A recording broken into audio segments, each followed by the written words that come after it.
Hello, my name's Alex Smith and I've been sales training now for over a decade, and one of the things that I've seen over that time is as trends, as fads come and go, what remains consistent and what seems to work consistently year after year.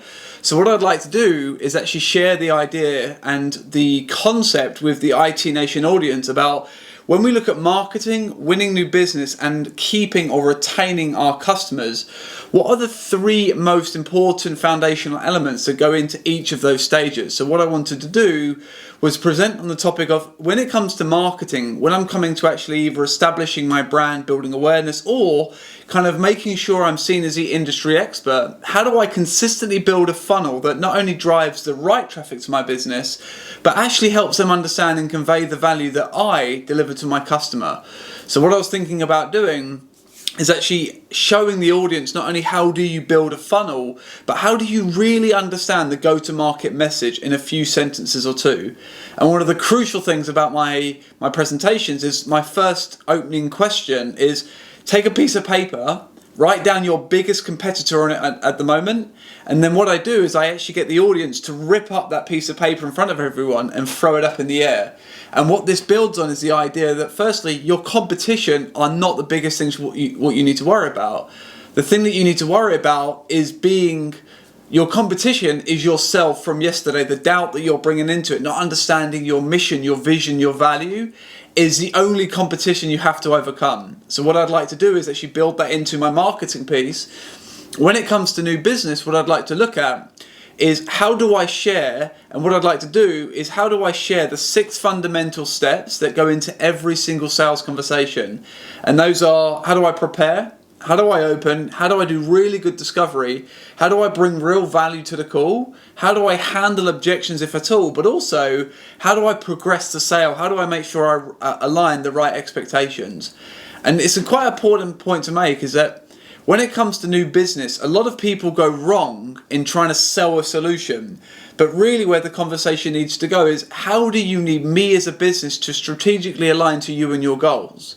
And then where the conversation moves towards is more actually, what can we do as micro trust? What can we do with micro wins to earn that trust over a longer period of time, a longer relationship, opposed to just trying to sell something once and moving on to somebody else? Which then brings us nicely into actually looking at how do I retain clients? What is my account management strategy? How do I successfully run QBRs?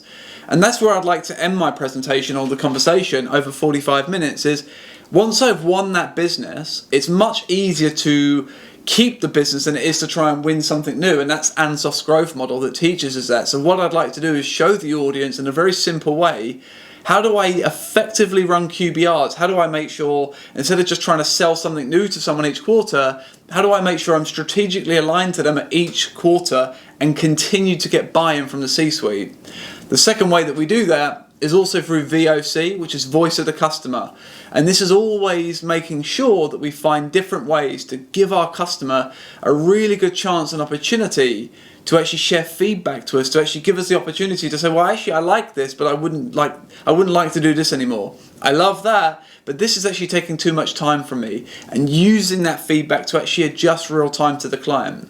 Which kind of brings on to the final point and the closing point of it. One of the final questions I ask my audience is always, what is the feeling of home you're trying to create? Because for a lot of the MSP world, they are operating still in that business owner sales. They are very much the ones that own the relationship.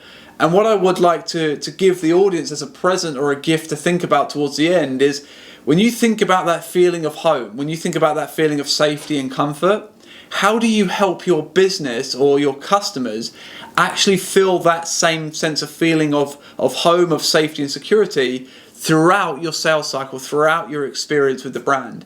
And that there is where I'd like to finish not only this video, but my talk is actually leaving the audience with that question. How do you want to leave your audience feeling? What feeling of home are you giving to your audience? Hopefully this has been helpful. Hopefully it's enough to see why there's a lot of value in what we're sharing with Just Do This when it comes to the 3 steps of sales. Thank you for watching. We'll hopefully see you soon.